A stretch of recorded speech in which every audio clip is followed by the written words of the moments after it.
A very good day to you, ladies and gentlemen. Welcome to another episode of the Candid Talk here on Herman Manyora's YouTube channel. My good name is Evans Okinyi, and I'm always glad to bring you up to date with comprehensive analysis of all that is taking place in this country and across the borders. I'm here with Professor Herman Manyora, all the way from the University of Nairobi. Prof, how are you? Good. I can see various political analysts and, of course, governance experts are trying to analyze how things are moving on. But then I know whatever is happening currently in the country is going to result into various political realignments. And I'm so glad because we are looking up to that effect. But then here we are, of course, right now the fate of the Deputy President lies with the Senate. Of course, a statement has already been made that it will be a plenary sitting.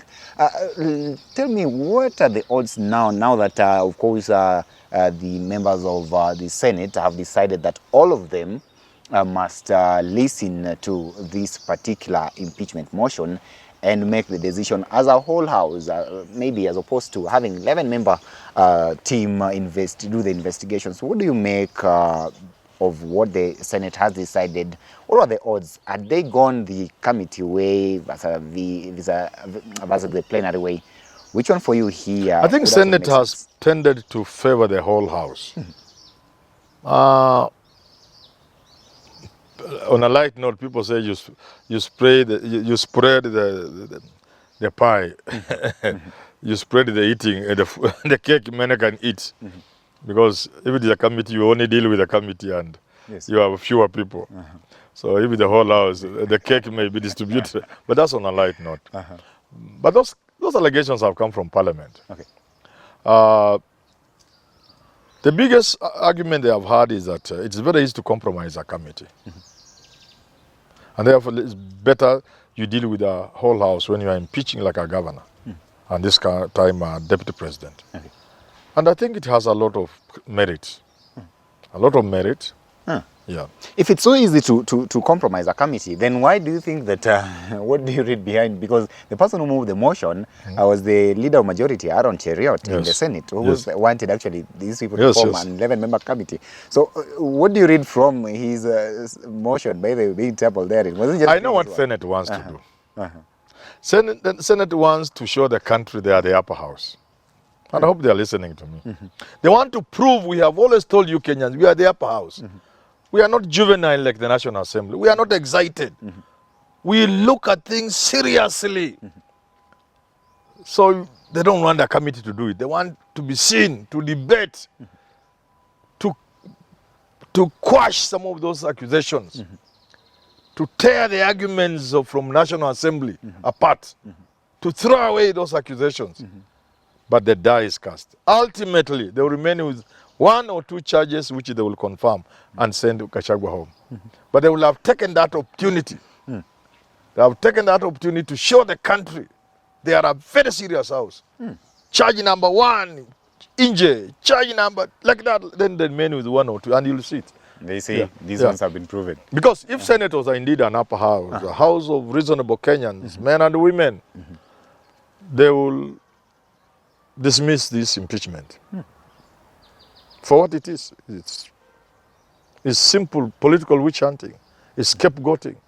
It is like pirates in the sea, throwing one of the pirates in the sea. So you're saying that the Senate here tries to emerge as maybe the upper house in the... And they will set a precedent.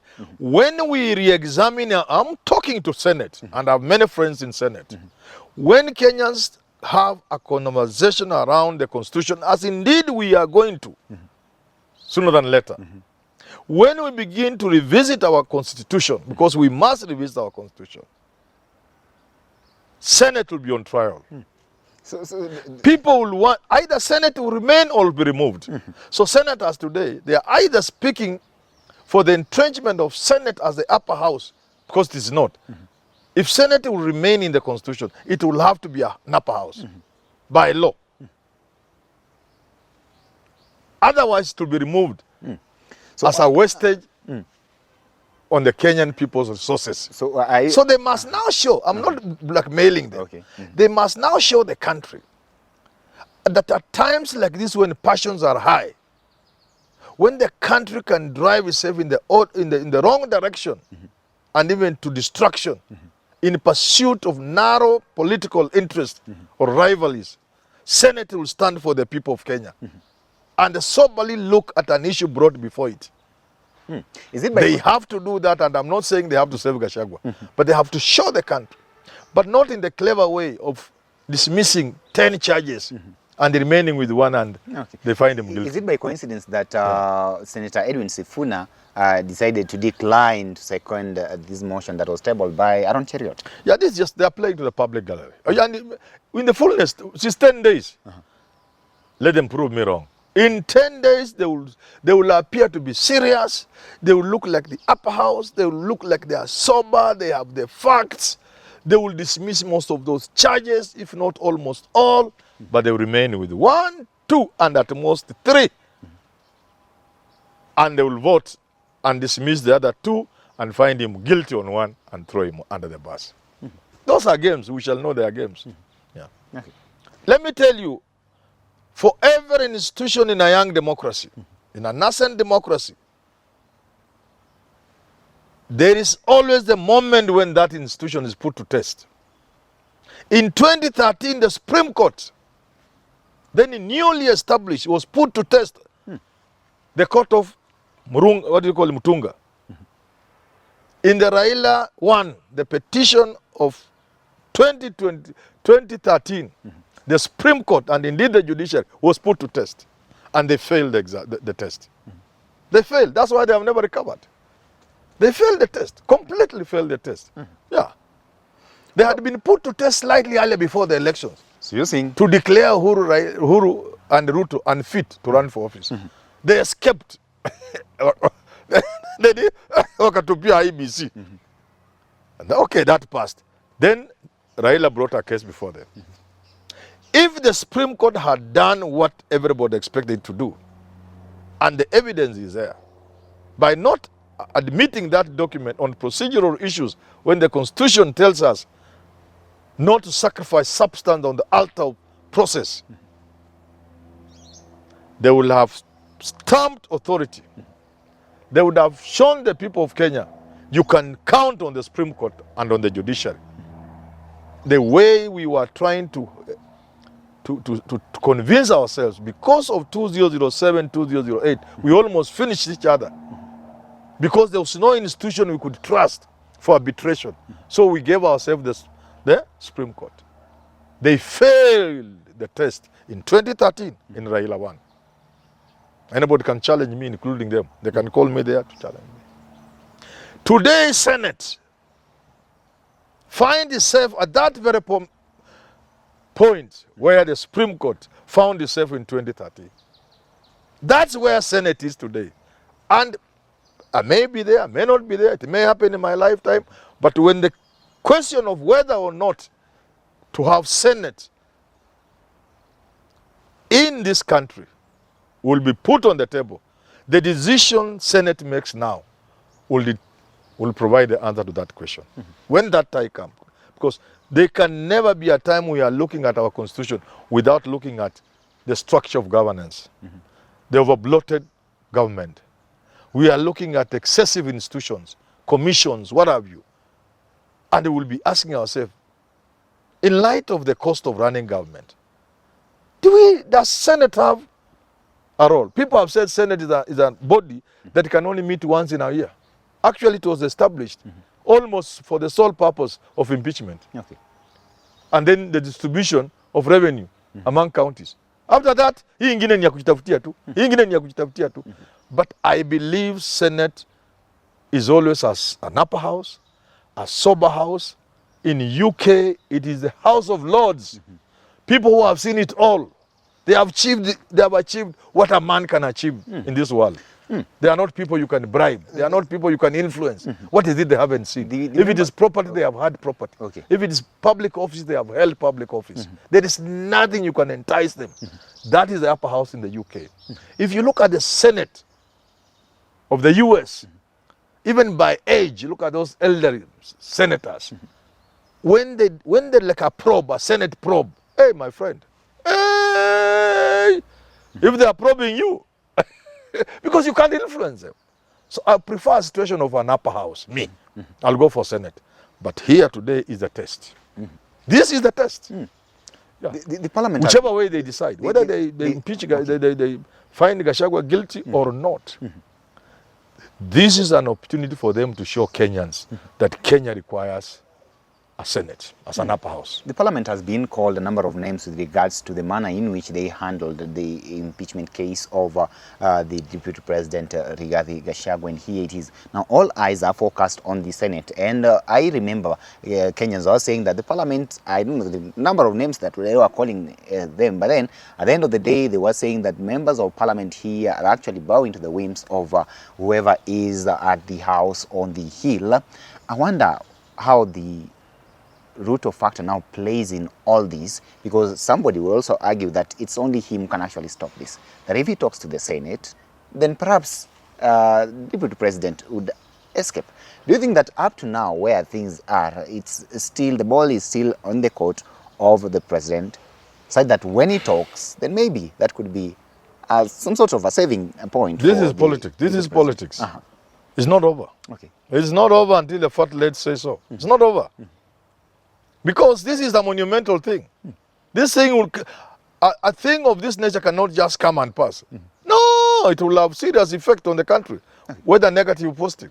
Yeah, there are positive sides to this have thing. we crossed the Rubicon yet, or Yeah. still we still have a window? We haven't. Okay. There's always a window. The president can today rethink. Okay. And like you say, use Senate, because they're always using this institution. And be, That is what Kenya aka kamutu sasa nafikiri kamelani, aka kamejua sasa, tumekatisha ya kutosha, wachaneni na yeye. Yeah, it's possible. But to me, that's not the way I would want. I would want Senate to look at this thing and look at the potential it has to divide the country. The lowering of the bar over such a serious issues of impeachment. And let me tell you and tell the country and address myself to Senate. There are countries where governments come and go. Last year or thereabouts, when this Asian young man with the Kenyan roots took over Yes. as the British Prime Minister, what was his name? Sunil, Sunil or something like that. Yes. Do you know, it was, I don't know how many prime ministers in 7 weeks or something like that. 7 months or 7 weeks. From the time that lady left. Pa, pa, pa, pa. Sometimes it has happened like that in Italy. Governments coming and falling, and even Israel, I think. And even right now they have a new prime minister. It is, yeah. It can be a source of instability. So you want to ask yourself, as Senate, that's why I think of Senate as an upper house. You want to ask yourself, you're sitting as a senator and reading through, and I'm inviting senators to read through how governments come and fall in a parliamentary system. And go to Israel, go to India, go to Japan, go to UK, and so on and so forth. And ask themselves, if we lower the bar of impeachment, and they get to a point where we can impeach our presidents that easily, will this country hold? Can this country hold? Can it manage such? Can Kenyans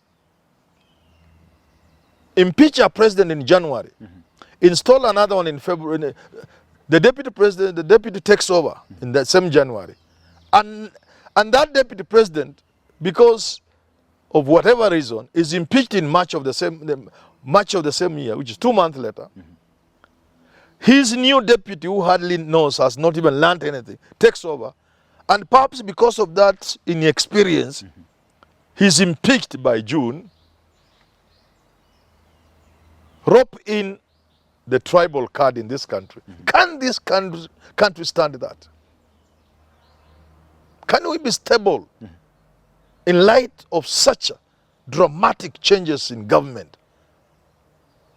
These are the questions Senate must address itself to. That's why it's supposed to be an upper hand. Okay. They must visit parliamentary democracies, especially those with the experience of changing government very easily, and ask themselves, if we lower the bar for impeachment of president, because the bar for deputy, the same, now that's what will happen. All it will take is somebody who has the numbers, 233.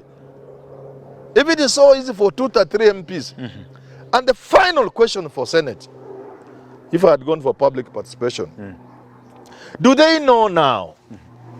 Do they know now they have the parliament as the power to snatch from the people of Kenya the power to elect a president? Do they know that? Do you know that? Now if Gachagua goes, because it looks like he's going, we have snatched from the people of Kenya the power of electing a deputy president. We have now surrendered it to the National Assembly. Simple. If that process is replayed, of one president going, his deputy succeeding him, and that deputy who is now president takes another deputy in turn, by the time you get to the third generation change of government, it's no longer the people of Kenya who have the president in State House, but rather the parliament. Okay. Are you getting that argument? I'm getting you. That is the sort of thinking that must engage the mind of a senator. Okay. Yes. That you could very easily run into the danger of removing from the people of Kenya the power to donate their sovereign power and delegate it to a president. And so now you are transferring it from the people to parliament. Okay. Yeah, these are not small matters. These are matters I'm saying they will play out in Supreme Court in future. Okay. Yeah. Well, ladies and gentlemen, such a good time to be a Kenyan, and of course, such a historical moment. We are here as we are witnessing all these things take place, and a lot of tests on the 2010 Constitution, whether we can actually realize its full implementation and whether all these things are working for us the right way. Well, stay tuned to some of our programs that will be coming up next. But of course, you can weigh in on this conversation and tell us whether you think that perhaps the Senate will be the house of reason, as Prof wants them to be here. Till we have this conversation, have yourself a lovely day. My name is Evans Okenyi.